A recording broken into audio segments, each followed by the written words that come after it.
What's up, everybody? Welcome to the Awake and Sober Podcast, a podcast about life and recovery through Christ. I'm back. He's back, y'all. You know, instead of letting somebody else say he's back, he just said, I'm back. Yeah, no, he took it. He took it. I did. Great show for you today, though. Talking about friendships. Talking about friendships. Yeah. Friendships. Friends. And then wherever else. How many of us have them? Yeah. Yeah. Little Houdini. Yeah. Escape. Friend. I'm lucky to have three good ones in this room, but Where? Sorry. Snap. Derek's on a roll today. He is. Derek's feeling awfully froggy. Ribbit. He drinking his dive right funny in there. juice. Just dive in. Yeah. Hey. But we're going to talk about what we thought they were going to be like in recovery And what they actually are. and what they actually are. Yeah. So you've had some really good news, but you've been working your butt off. You've been gone from the podcast for a couple weeks. Yeah, Right? I feel like it's been a while. We purchased our house around the first or second week of November. It's a fixer-upper, and as you guys know, you guys have been there because we had our Friendsgiving over there the other day, but there's a lot of work going on there.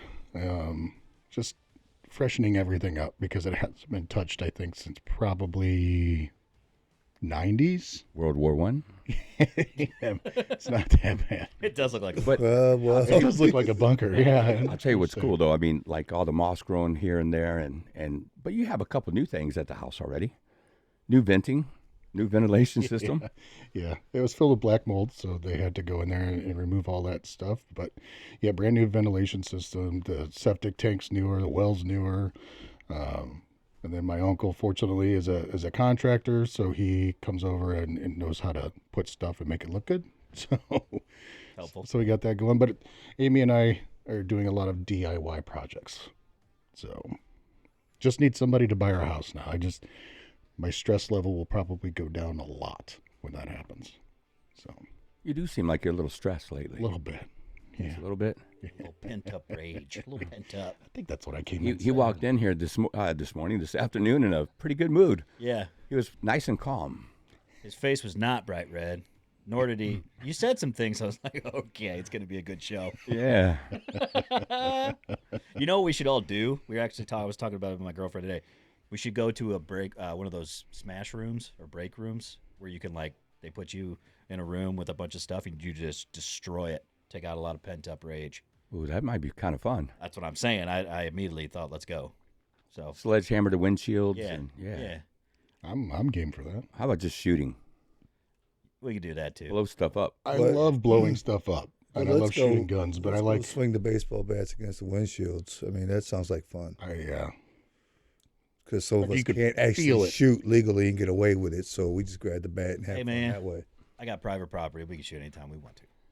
Yeah, but some of us cannot legally because then, see, Derek's the one that shoot off his own pinky toe and then get caught with a Yeah, gun. and I just really hope none of my old ATF buddies are listening to the show. Yeah, we're totally joking, by the way.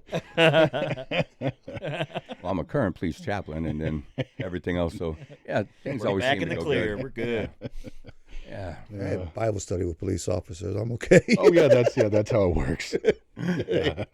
No. They turn themselves in all the time now, or they bust other police officers all the time now. They don't care who it is. They don't care anymore. It's not like it used to be for sure. But Yeah. anyway, how are you guys doing?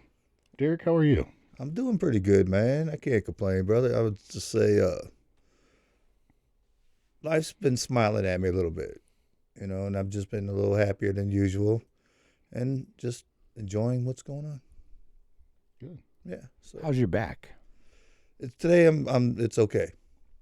And that's what matters. I'm feeling all right today. I didn't go to the gym this morning because I go to work early today, but outside of that, I'll be ready to go in the morning. So I'm doing good. Was that I want to give a shout out to everybody, but to you for coming over there and getting rid of all that junk on Monday. Is that why your back hurts? No, it was the pickleball. Oh. And maybe a Pickleball mixture. that he didn't play. I played pickleball When with did you play pickleball? when after I left his house, I took a shower, came play pickleball So with he you. hurt his back at your house. It wasn't Okay, pickleball. okay. He didn't really do much at pickleball. It was a mixture of the two together. Uh-huh. Okay. Right?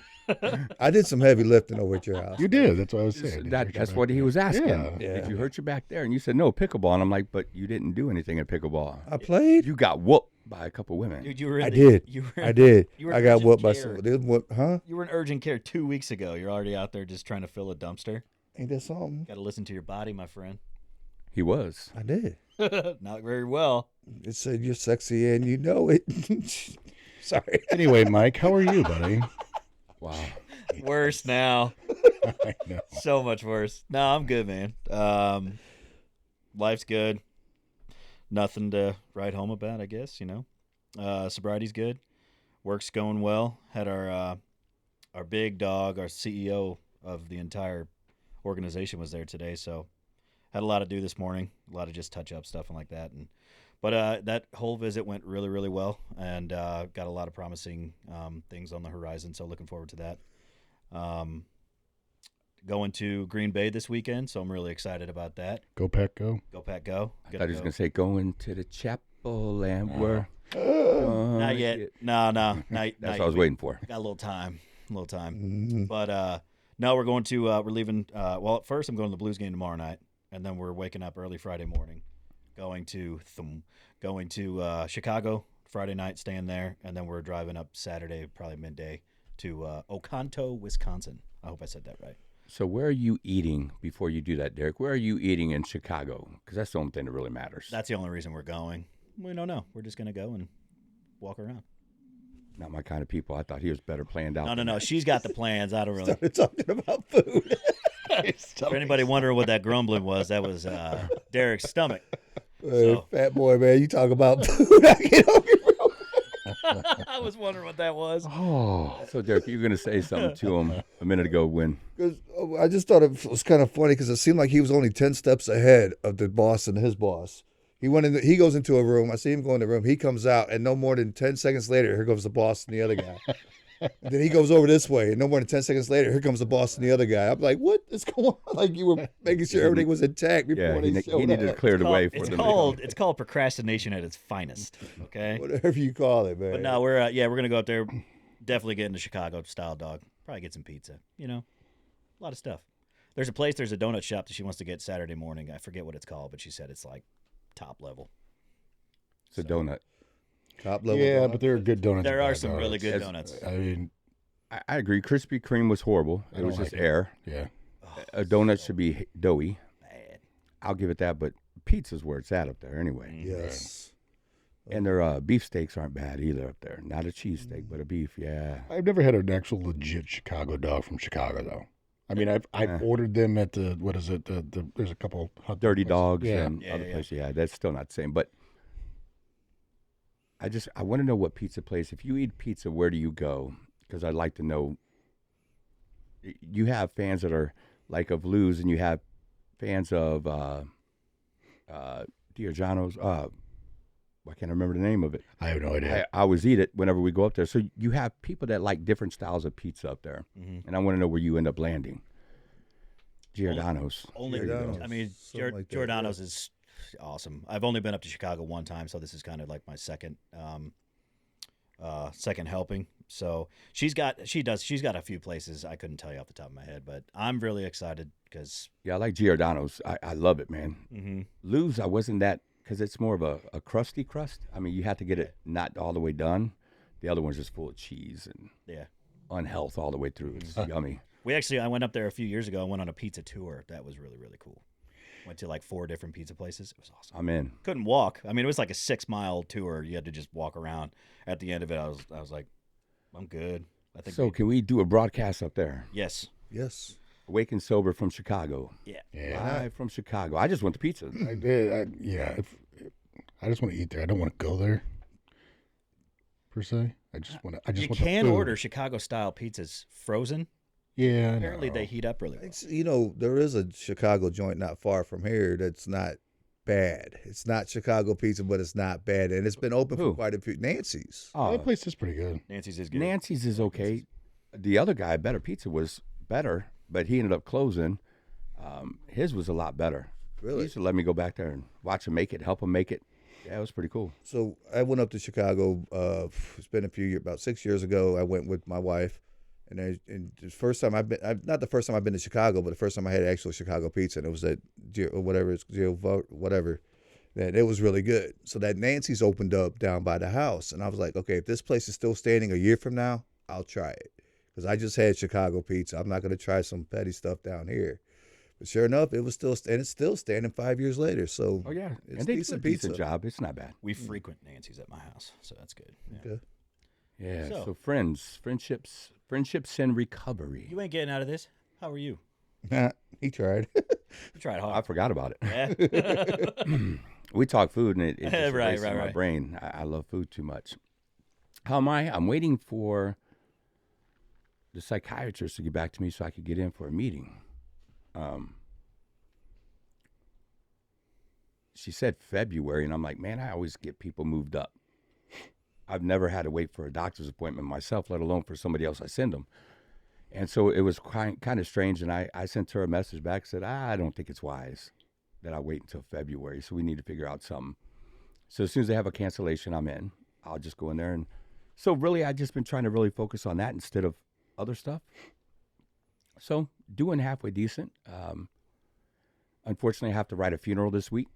So the next 2 days will be spent really writing a funeral for Saturday. I hate when we lose somebody, especially when they just got out of prison. Yeah.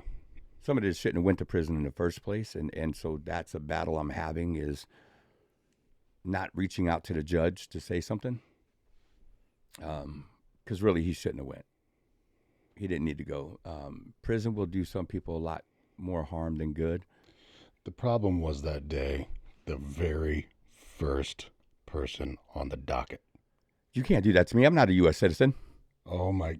The very first person on the docket pissed the judge off. Yep. And you know who was last? Yeah. I mean, what? Yeah. And I mean, it was bad. I mean, it It's- was bad. You want to say that judges that doesn't Yeah, affect it should them. be. Yeah. But Should when be you completely impartial, but like at the end of the day, they when the are. first one is a sovereign citizen and he just wouldn't shut his mouth, I'm like, Judge, just arrest him. Put him in prison. Yeah. I mean, not, one for one. yeah, whatever. We had everything laid out for Simon to be successful here. And I'm sorry I said his name. But we had it set up. He would have been successful here. Judge was already mad, and so then just said, screw whatever everybody says and thinks, gone. And it was crazy. They took him right then and there. Yeah. And so he got out on a Monday, died on a Wednesday. And they were going to go to the gratitude meeting. I think that was Thursday. They were supposed to go to that. And so, yeah, do that funeral. So it just sucks. I hate doing them, but I'm glad that I get to honor them in doing it. So we'll have a lot of laughter.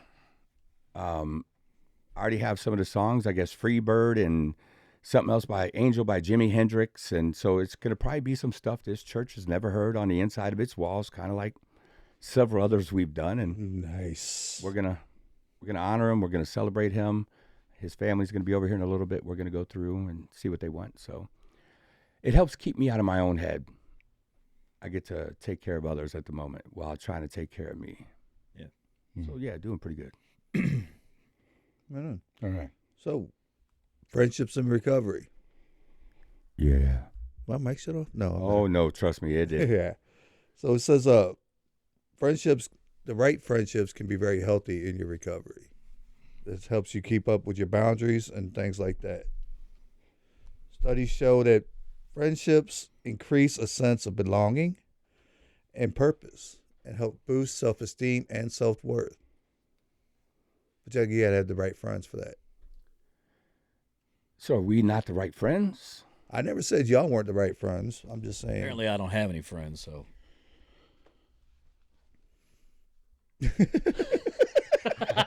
Please, we gotta keep that. I gotta keep what? Wait, what was you gonna say? I don't know. I was waiting, and Yeah, right. it was that I was- long, awkward.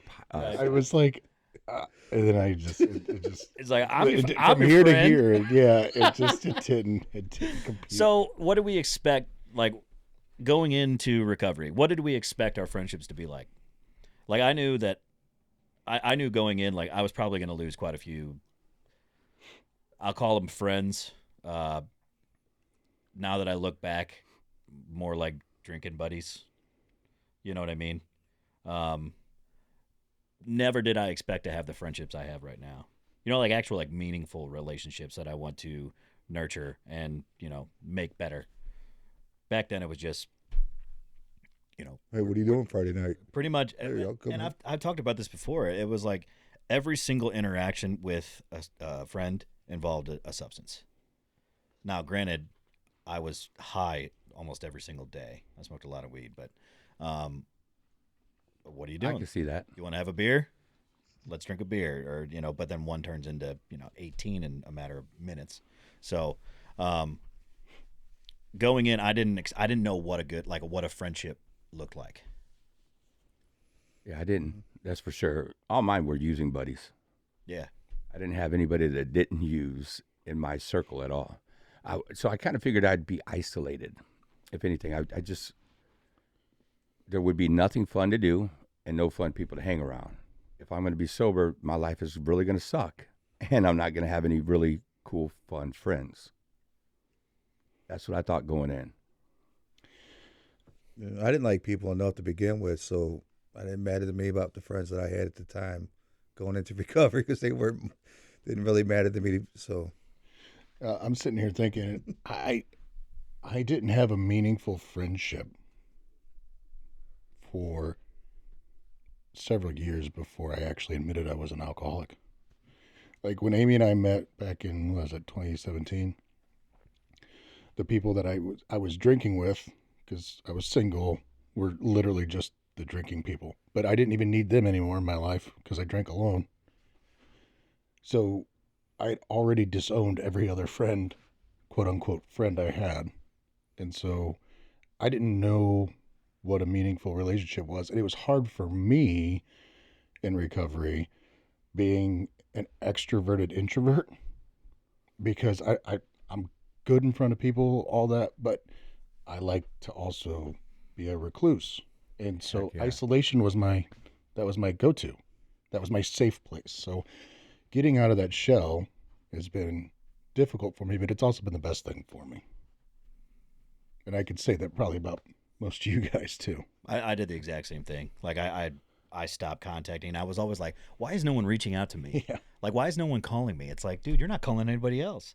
I wouldn't want to call me either. Exactly. But you get into that cycle of like, well, no one's calling me. I'm a terrible person. I'm this, I'm that. And you're stuck into that sick isolation cycle.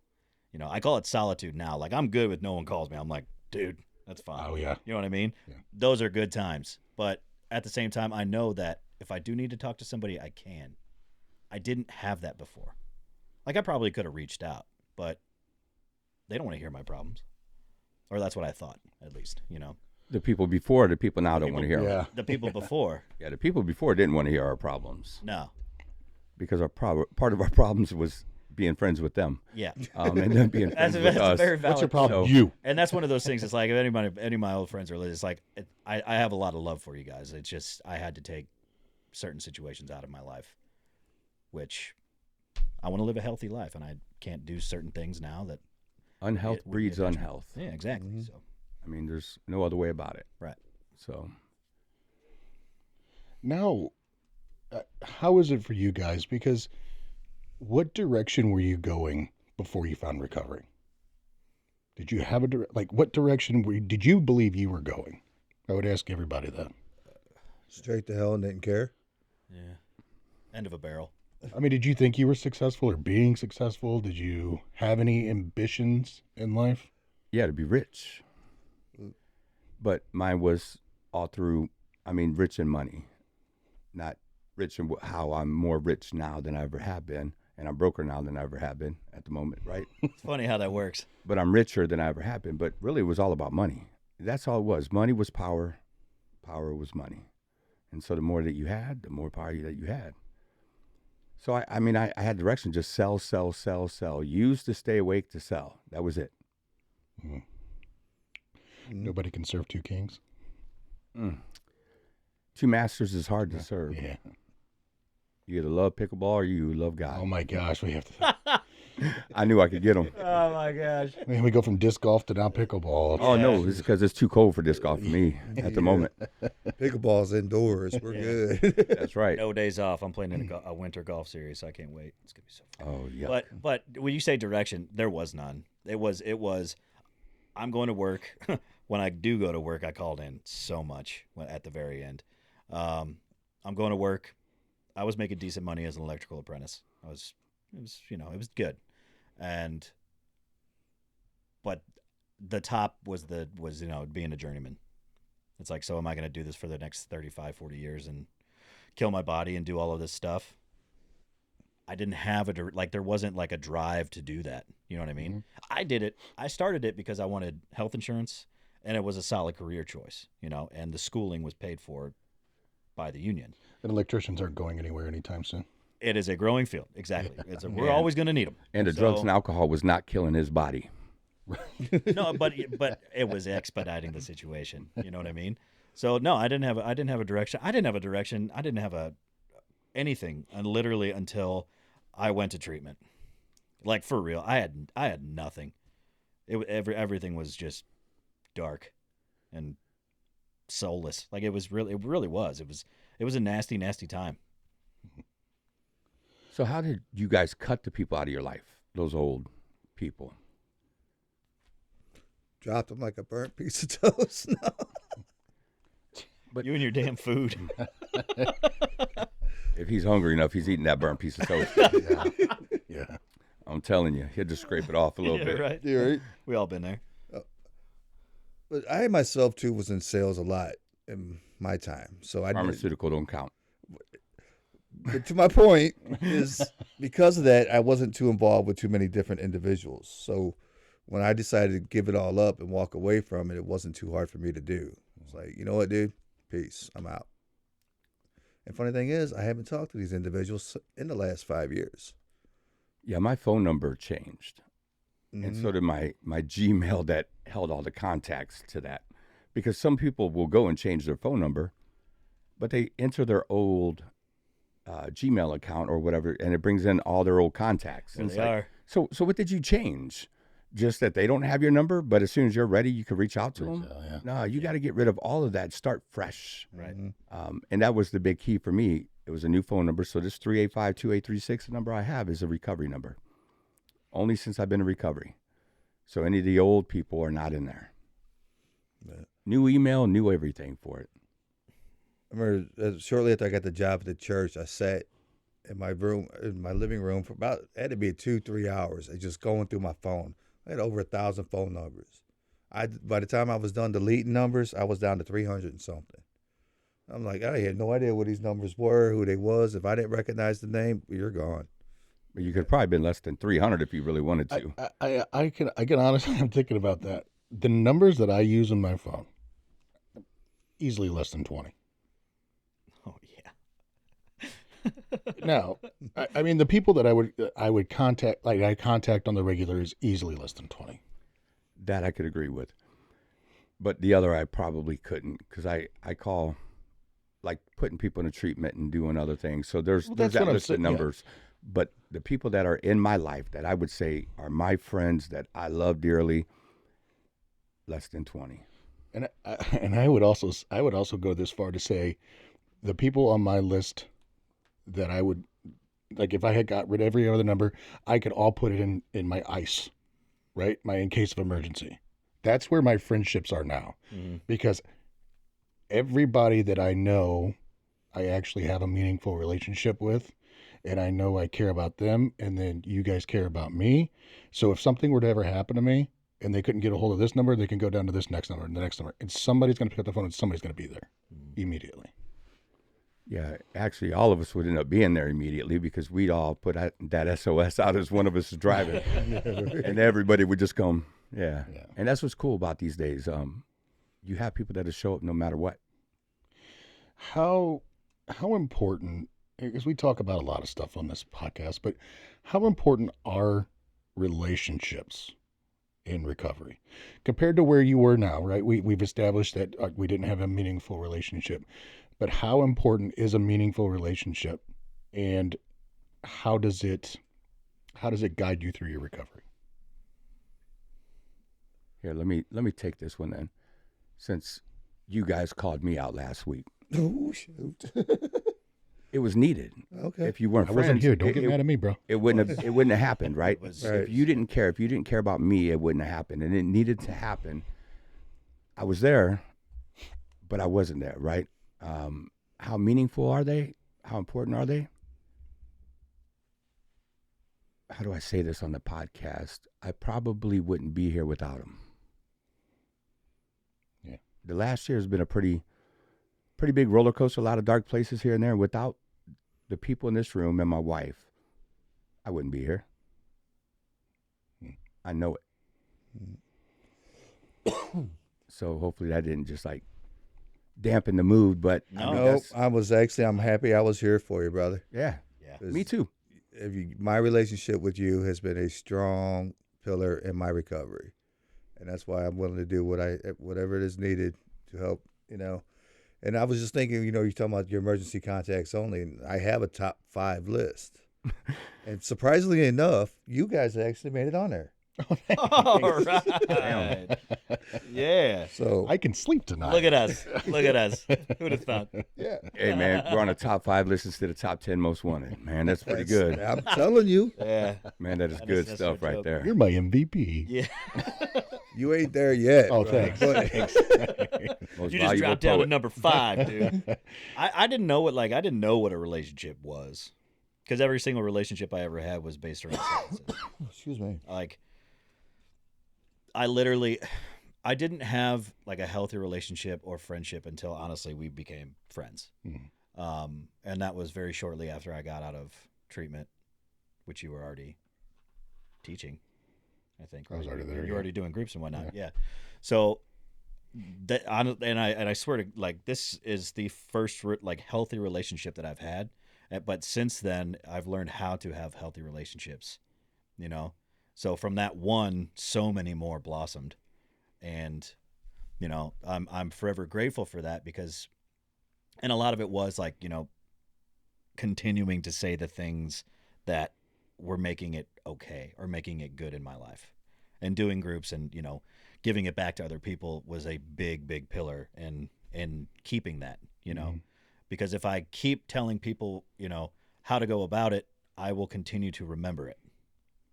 That forgetter won't kick in, right? Inner forgetter. That inner forgetter. The inner forgetter. Yeah. Let So us know what podcast that came from. yeah, good luck.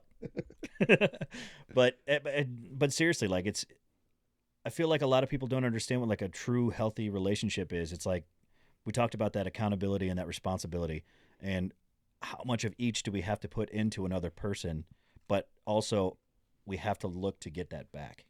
It needs to be reciprocated, and if it's not, it can be worked on, but I wouldn't hold, what's the word? I wouldn't hold my breath, because ours started really quick, and like and it evolved really quickly. And I hope that more people that listen to this will, give those relationships a chance. And hopefully listening to this will help you understand like what an actual healthy relationship does look like.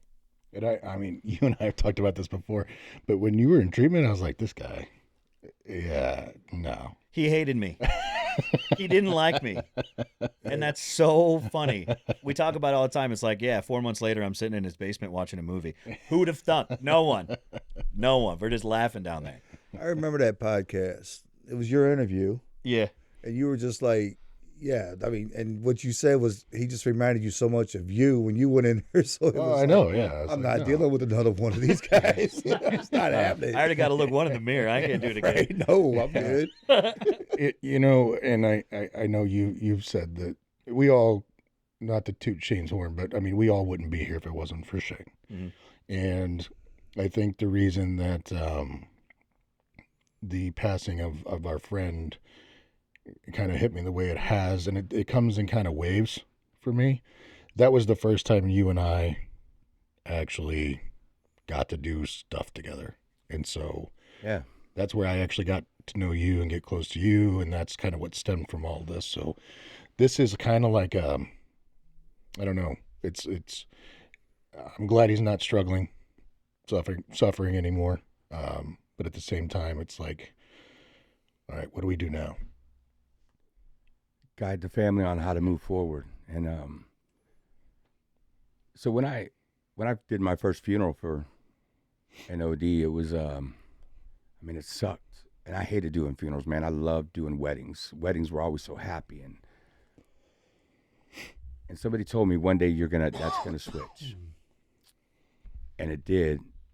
I would much rather honor a person at a funeral and send them off and have the family walk out of there smiling but yet crying, because they're going to miss this loved one, but they know that they were celebrated. We know that he had a relationship with Jesus, because that's conversations me and him would sit down and have while we were up at the church. Yeah, I mean, he had his demons, and no longer is he fighting those demons. But it don't take away our pain, that hole in our heart from why, but we know why. We know this disease is powerful. And when we try to fight it alone, this is what happens. He had a bad back, and so he always had this cushion. And I was like, man, I need to get one of those cushions. I need to get one of those cushions. And when he left treatment, he's like, here. And so that's the cushion that I Is it still really? sit on today. That's So awesome. it's like, hey, every time I sit down, it's like, Yeah. hey, I remember you. You have some more stuff coming. He thought very highly of you. So his mom and sister and Sarah will be here in a little bit. And so you can stick around and say hi if you want. They'll be here about 7:30. But it's hard. The greatest joy is helping that family through it. And they're going to need some help, especially Sarah. But I tell you, that woman, she's been plugged into Al-Anon like a madman lately. Since he's been really back in prison, she has gotten so plugged into Al-Anon that it's unbelievable. So we go to set her up with somebody that's in Al-Anon that has also lost her husband at a pretty early age. She's like, oh, yeah, I was just hanging out with her the other day. I'm like, good. So you got a number. That's Yep. cool. I'm like, all right, then. But you have to reach out to her, because there's a lot of these grieving widows that are younger. And it was a group that we're talking about having at our new Celebrate Recovery. And I have a funny feeling we're going to end up having this group, because the one that we wanted to hook her up with, and then her, and then there's still another one that we could pull in, and we could really have that grief group at our CR for them. And I think it'd be good for them. Yeah. Help them through it. But those are friendships, man, that it sucks when you lose them, but it makes us cherish who's here. Amen. Yes. One thing I got to say that I enjoy with my friendship with you guys is if I need to get something off my chest, you guys are there for me to talk to. And at the same time, you challenge me with whatever I brought at you. You don't just let me throw out a problem. You make sure I got a solution by the time I'm done. To me, that's true brotherhood friendship right there. And I really appreciate that from you guys. So I just thought I'd share that with y'all real quick. Yeah. Yeah. Lift up. The one thing that I started doing is just recently, because I have a full house, so I can break them up into smaller groups.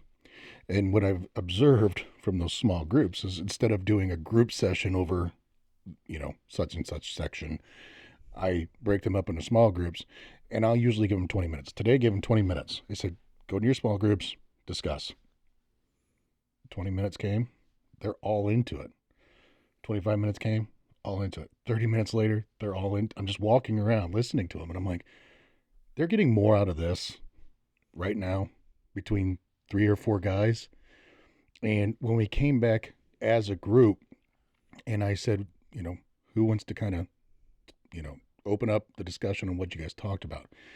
And guys that typically don't open up and show vulnerability just started spitting it. And I'm like, dang. Yeah. Like, that's cool to see. And to me, that's what it's all about. That is amazing. It's probably, and I'm sure that not one person just spoke up too. No. Like I'm sure there was a few guys that are like, no, you take it. Well, and we You know ran what out I of mean? time. Yeah. Like, I mean, literally, it was lunchtime, and I Yeah. was like, okay, well, we'll reconvene tomorrow on this topic. Just we're gonna roll with it. Yeah. So, What was your topic? we're actually talking about mothers. Ooh, Hi, Mom. Yeah. A couple weeks ago, we did fathers. the greatest codependent ever. Love you, mama.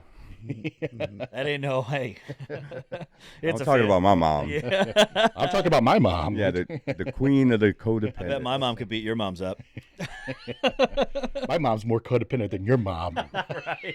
Yeah, I'll tell you. Hi, Ma. I think Shane's mom got you all top. Baba, I love you, honey, but yeah. Yeah, And she's not afraid to admit it either. She knows. yeah, she knows it. She don't care. She's like, I'm taking care of these babies. Babies, kids. A couple times my mom's like, God, I ruined you, didn't I? Yes. I'm like, no. It's like, yeah, you didn't. You did all right, Max. Yeah, you did. You did perfect, Mom. I want to go back to like, you said it like it sucks when we lose somebody, but we cherish the time that we cherish who we got left, right? Yeah. And I want to, like, the importance of feeling that grief. The reason that we do feel so bad when we do lose someone, or we lose a friendship, or we do lose a relationship, is because it actually mattered. It's we had true love and fondness of these people in our lives that they're not going to be there anymore. So feel that stuff when it does come, because it truly shows you how much it mattered. It sucks and it hurts. It sucks but and it, grief and going through all the stages of grief are so important. 100%. Yeah. No matter, it don't have to be a death. It could be a friendship loss or a move or a loss of a job. Go through the stages of grief. Yeah. How many people push back on those stages of grief? Everyone. Yeah. Everyone. Yeah. Yeah. Guy sitting across from me, Yeah. myself included. Yeah. It's like, what are you talking about? Do you really want to go? No, no, not on this podcast. We save it for another one. Right? But that's the thing. Here, Derek said to me not long ago, maybe God's teaching you something again. And I'm like, man, I've already been through all those lessons. Why do I need to go again? There's a little cocky and arrogance, huh? Mm-hmm. So a little humble pie never hurt anybody. I also think there was a guy in this room. I don't know who it was, but they said always remain teachable. Was that you? Was it you? Or was it you? I shared it because it was taught to me from From Shane. somebody else. And I Exactly. shared that it That's was his- the that's same I words know. to him. I know. Yeah, that was his point. But that's friendship right there, buddy. And so I try to remain teachable, but I just don't want to go through the same lesson of, but did I forget the pain? Did I forget what it was like to be in control of my own life? Have I kicked Jesus to the back of the bus and said, hey, I got this? I don't know. Maybe I did. Maybe it was time to, because I mean, a lot of people don't know when I got off of psych meds and why I got off of psych meds. And so maybe it was just that time again. I keep pushing for other people, but what about me? Why was it too good for me to go? And so that was the humility part that I had to, I figured I was too good and too far past those things. And, I mean, look, it's not $3,900 anymore. That's the reason why I quit psych meds. $3,900 back in 2013. Yeah. It was a little on the expensive side when I came back without a job and insurance. But now there's no reason. Psych meds are cheap and they work well. And so if I need it, good, then go get it. Quit being an ass. Okay. See, I talk to myself the same way. Yeah. It's funny how it'll just kind of, your mental health will just kind of pull you back. Be like, hey, man, maybe you need a little help. But having those friendships point that stuff out. Like last week when we did the podcast and you were vulnerable. I'd never seen anything like that from you. So that was, I think the next day I said, that was amazing. You're like, no, it wasn't. I was like, no, it was. It really was. Yeah, And I get it, but it wasn't. no, it never feels good to be vulnerable. Sometimes it does. It's, it's freeing, it's liberating, but I feel like it's better to feel uncomfortable, because without uncomfort, we always say it, if you ain't growing, you're dying. Embrace the suck There's sometimes. the suck. Yeah. So at the time, it sucked. I'm sure it did, but you're better for it. The only thing that hurt was my pride. That dang pride, it'll get That's you. the only thing that hurt. Yeah. Yeah. But the nice thing is I could get vulnerable and still know that people care. Yeah. See, before you get vulnerable and people would run, right? Because they weren't your friends. Having friends means that somebody that wasn't even there gets to reach out and say, hey, I'm here for you. Then I could say, well, okay, man, what was the triangulation? Why was that going on? Or I could say, thank you for doing it. Right. Because we're all accountable to each other. Mm-hmm. I mean, I got to say, when I brought that up to you at lunch the next day, you seemed a little upset that I brought it to your attention at first. You seemed a little firm in your voice, like you didn't want to have to hear it at that Nah, time. not at all. I'm just trying to deal with me, Right. right? And why'd I wait so long? Why didn't I listen to my own advice? All the questions, and none of it matters. The only thing that matters is I'm going to do something about it, and I won't do it again. That's what matters. I knew a long time ago. I mean, Christina pointed it out well. Hey, your bipolar's acting up. You might want to check that. And so that was months and months ago. I'm like, yeah, it'll be all right. I've had it under control this long. I've done this, and I've done this. It was a whole lot of shame in every single one of those things I said. And no God. What was that? Ego? What's the? Edging got out. There you go. Oh, dang, that's good. Have you never heard that? No, What was it? I have now. Are Ego. you serious? Edging God out.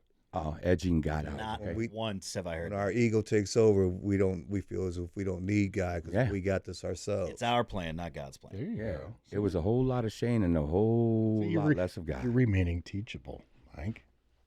I like it. You got to remain teachable, man. Got to grow every day. I learn something new every day. I thought just remaining teachable was at least studying most things.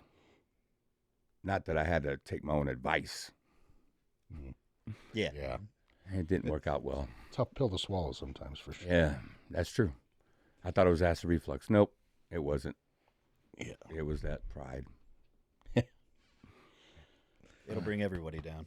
So we're talking about being vulnerable, and I think it's a good segue into. We discussed this as a group probably a month ago. Like, what does it mean to be vulnerable and masculine versus a feminine side, right? And how being vulnerable doesn't necessarily mean that you are feminine. It just means that you are, masculine. I would say, more masculine, more to the core. You know what I mean? Mm-hmm. And we read it in our book. It's being vulnerable brings you back to the core of who you are as a man, We're taught so much as society of how to act as a man. Men don't cry, Men are the breadwinners. Men don't share their feelings.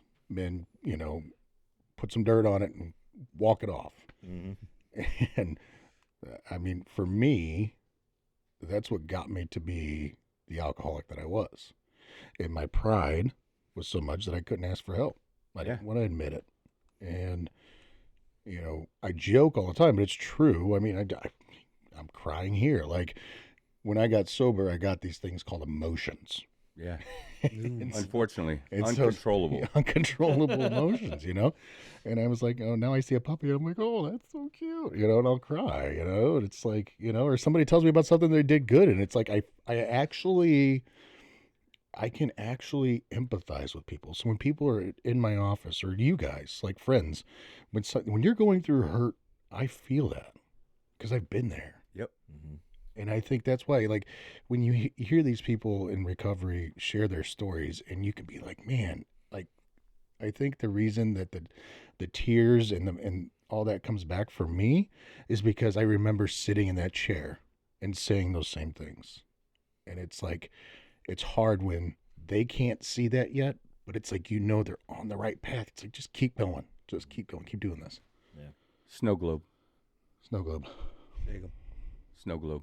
What? Huh? Snow globe. Hmm? Shake them? Shake 'em. Oh, yeah, I Snow get globe. it now. Yeah. Yeah. Snow globe. What the hell are you talking about? Yeah. Snow globe. I like how you say You just shake it into them so that way they look pretty. Excuse me? It's no sexual things. No, it's literally just get it. Yeah, Yeah. just shake them. Oh man, so many times I've But thought like you're sharing, yeah, men don't cry. We don't go get help when we need it because we're men. We got to handle this on our own.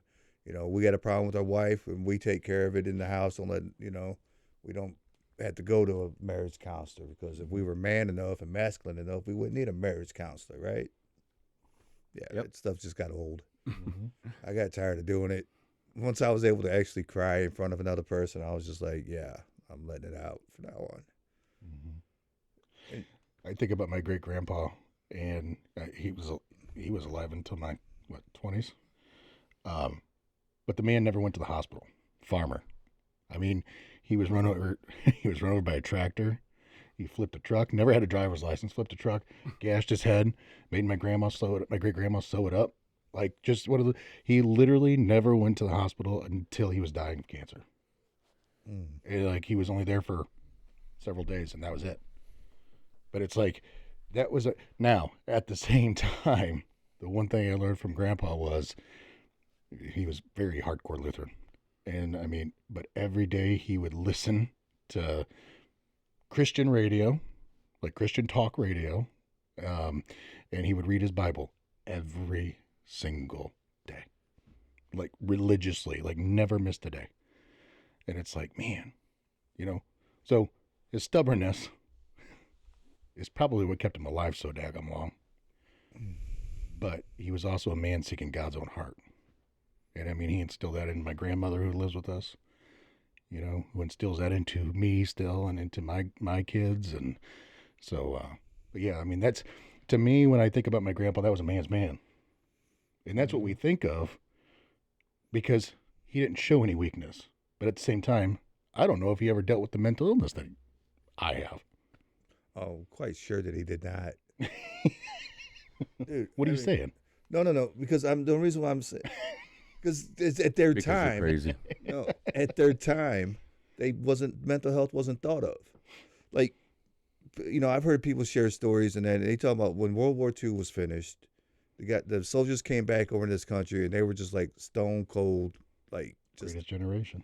but they were just like they looked through their kids, like they didn't see their kids anymore. They didn't have that fatherly attitude anymore. And what I'm really seeing is signs of the PTSD. If PTSD would have been brought up back then and worked on back then, I think a lot of things that we have dealt with since that would have been different.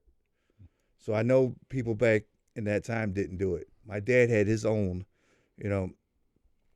he's not around, so I hope he forgives me if I say this, but he had his own issues.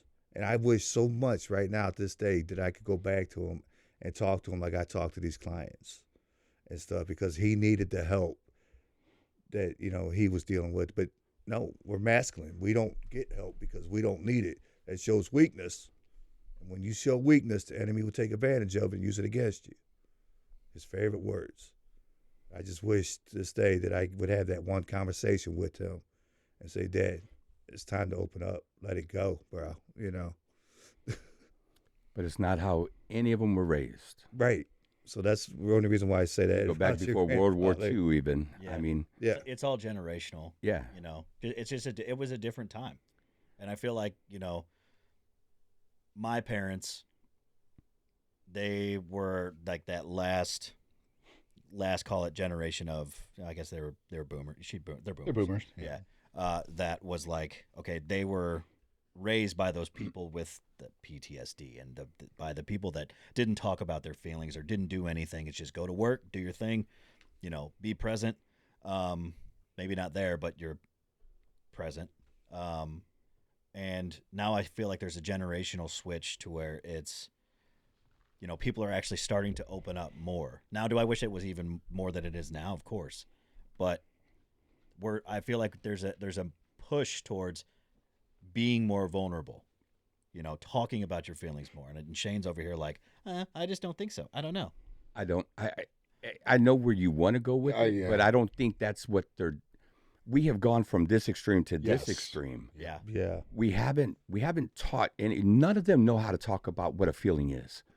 Ask them how they're feeling and they can't tell you. They're going to tell you a thought. They're going to tell you what they think about Are something. you talking about that generation The generation now or the that generation now? Yeah. the oversensitive, but don't know what a feeling is. You know, I need a cry room. I need my safe space and all these.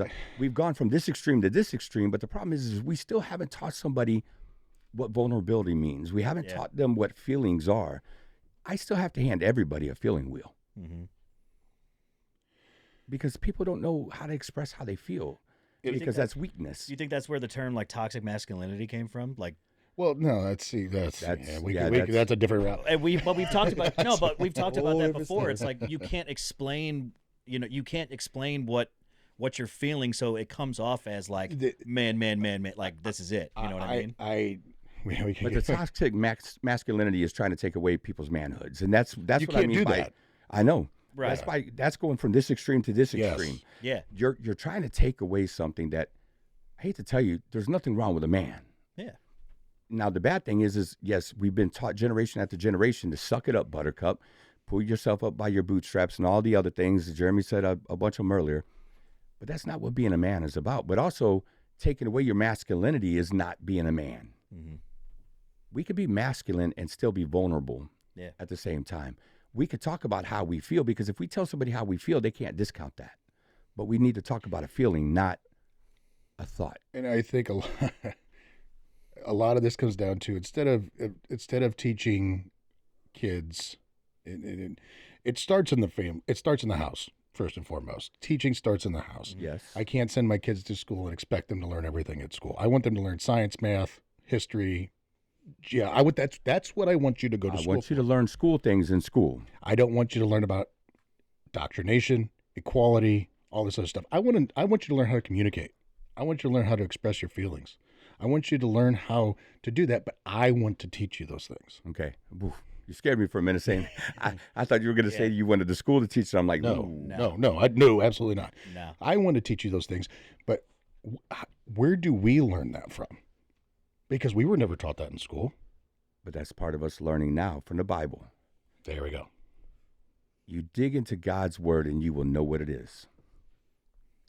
Without God's word, you're just going off of another man. And right now, them men are saying it's bad to be a man. It's good to be everything else. Yeah, right. It's bad to be a man. The Bible don't tell me that. Scripture don't say that at all. So, and if you're being a real man and you're truly being the leader of your house, the spiritual leader of your house, not ruling with an iron fist, not me man, you woman days, but if you're truly being a spiritual leader of the house, you'll know what it's like to be a man, a leader, to be vulnerable, but to love. I mean, it's not easy. Being the man of the house is not easy. But it shouldn't be. It should be reserved for the special few, men. That's true masculinity right there, buddy. Amen. That's without a doubt. I don't know where we go from there. I don't know. That was pretty solid. I don't know, because I haven't seen Jeremy with his phone out to get us some scriptures for today, though. And I don't have mine Got on anything, me. Jay? Talk amongst yourselves for a minute. Okay. Yeah. Talk about some By the stuff. way, I don't really understand toxic masculinity anyways. I was just kind of being devil's advocate. I think Yeah, that's We could go into a whole bunch Yeah. of stuff there. Which we have talked about it in the past, and we were always like, "Oh, that's a different." we Maybe have we should to- talk about it. but we have to also be careful because we like to go on YouTube and you go too far with it and then you get silenced. This is true. And I think we got a good message to where, look, for men, be a man. But being a man don't mean that you get to be a dick all the time. Yeah. It just means that sometimes we have to set aside our pride. Jeremy heard it, and lots of people have heard it when I sat people down in my office. I would tell them, hey, we don't fight in my house unless I want to. So then when we talk about, it's up to me if we fight. So if I'll swallow my pride, again, swallow my pride, we will never fight. Because if I could, once I swallow my pride and I take a look and I say, what's the pain, what's the fear that's driving this? We won't fight. So I don't mean it as I control our house. I mean it as if I can set aside my pride, we won't fight. And so it's an easy way to be the man of the house. It's just to set aside our pride, Instead not of, to rule it. yeah, instead of controlling the house, control yourself. Yeah, Yeah. and it's not hard to do because I'm telling you, women could drive us nuts as we could drive them nuts. So I'm not just saying it's women. We know what buttons to push on our loved one, right? Yeah. We know which one's going to send them 0 to 100 instantly. But if we can just take a step back and say, what's the pain, what's the fear that's driving us, and truly love them, we won't fight. Amen. So what do you got for us, Jay? I got a couple things here for us. Oh, yes. 2 Timothy 1, verse 7. For God gave us a spirit not of fear, but of power and love and self-control. Another one that I really liked, it was up here in Proverbs 24, 5 and 6. A wise man is full of strength, and a man of knowledge enhances his might. For by wise guidance you can wage your war, and in abundance of counselors there is victory. Ain't that the truth?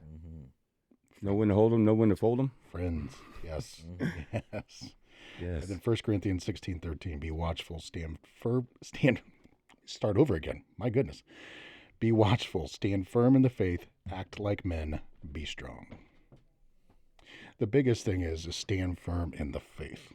Stand firm in faith, yes. That's it. That's where the strength comes from, is having faith in God the Creator, who will put his wrath on the earth.